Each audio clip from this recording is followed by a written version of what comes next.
नमस्कार, एग्जाम है PY Jharkhand channel में आपका स्वागत है। तो दोस्तों जुड़ चुका हूं मैं यहां पर आप सभी सहायक अध्यापकों के आकलन परीक्षा की तैयारी को लेकर के। तो दोस्तों हम बताते चले यदि आप झारखंड में सहायक अध्यापक आकलन परीक्षा की तैयारी में 101% सफलता प्राप्त करना चाहते हैं तो आपको हम बता दें यहाँ पर तैयारी जो है आपको पाठ्यक्रम पर आधारित सारे प्रश्नों को करना होगा। अब हम आपको बता देते हैं आपको जाना है दिल्ली और आपने पकड़ लिया है बनारस का ट्रेन तो आप पीछे ही रह जाओगे, ठीक है, आगे नहीं जा पाओगे। तो उसी तरह से आप लोग क्या कर रहे हैं कि पाठ्यक्रम पर आधारित एनसीईआरटी टेक्स्ट बुक के प्रश्नों को तो पढ़ ही नहीं रहे हैं और सिर्फ यहाँ पर बाजारू चीजें लेकर के पढ़ रहे हैं और सिर्फ दूसरे चैनल से जा करके एसएससी और जेएसएससी के क्वेश्चंस को आप देख रहे हैं। यहाँ से कुछ नहीं होने वाला है, आप जहाँ के तहाँ ही रह जाएंगे। आपको करना क्या है, तो आप अगर नहीं भी जुड़ते हैं किसी से तो आप सिर्फ टेक्स्ट बुक को पढ़िए। देखिए जैक ने स्पष्ट कह दिया है कि पाठ्यक्रम पर सारे आधारित प्रश्नों को ही पूछा जाएगा। अब इसके बाद भी बहुत से लोगों का कहना है कि पाठ्यक्रम का सिलेबस दिया है क्या,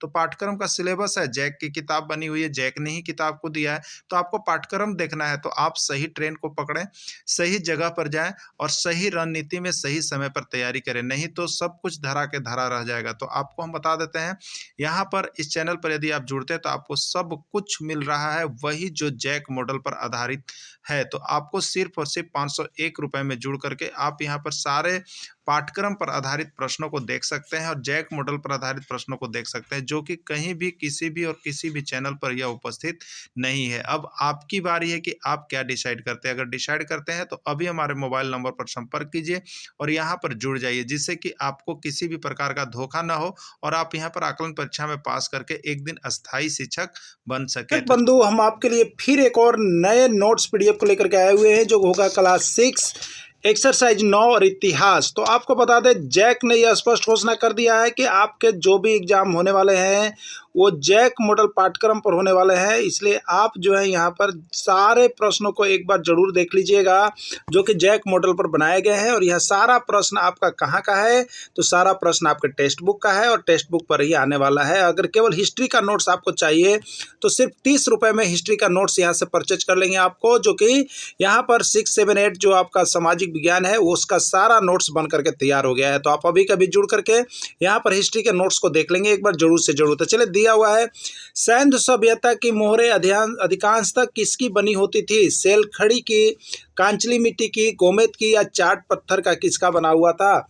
ये प्रश्न आपका बिहार आकलन का आया हुआ है, गुजरात में भी और छत्तीसगढ़ सब जगह पूछा गया है। ये सैन्य सभ्यता का मोहर किसकी बनी होती थी, तो इसका राइट आंसर होगा सेल खड़ी। जो यहाँ पर सैन्य सभ्यता थी उसकी मोहरें जो होती है सेल खड़ी की बनी होती थी।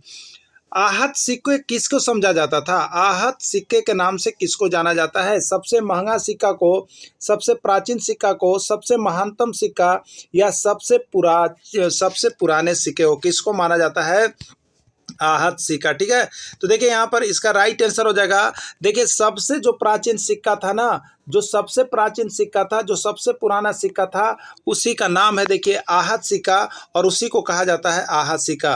राजतरंगिणी नामक पुस्तक की रचना किसने की, राजतरंगिणी नामक पुस्तक की रचना किसने की थी, कलहन ने, अशोक ने, कौटिल्य ने या कोई नहीं। ये राजतरंगिणी देखिए मेरे प्यारे शिक्षक बंधु आपके टेक्स्ट बुक का पाठ्यक्रम का है और अब तक 1001 से ज़्यादा बार ये सारे एग्जाम की बात करेंगे तो आपको पूछा गया है और टीचर भर्ती में तो 101 से ज़्यादा बार आपको पूछ दिया गया है। तो आपका भी आ सकता है और आप देख लीजिए बहुत ही एमवीवीआई प्रश्न है जो कि आपको टेक्स्ट बुक से आप लोग पढ़ते हैं। टेक्स्ट बुक से पढ़ के जाइएगा ना तो जितना प्रैक्टिस सेट में आप मेहनत कर रहे हो केवल टेक्स्ट बुक का प्रश्न पढ़ के जाइए तो उससे आपको हम बता देते हैं 50% ज़्यादा क्वेश्चन यहाँ भिड़ने वाला है आपको टेक्स्ट बुक वाला लोग जो पढ़ के जाएंगे। तो आप अभी के अभी जरूर जुड़ जाइएगा और टेक्स्ट बुक वाला सारा पीडीएफ यहीं से परचेज कर लीजिएगा जिससे कि आपको कहीं भी कोई दिक्कत ना आवे। ठीक है, तो देखिए यहाँ पर राजतरंगिणी नामक पुस्तक की रचना किसने की, कलहन ने की।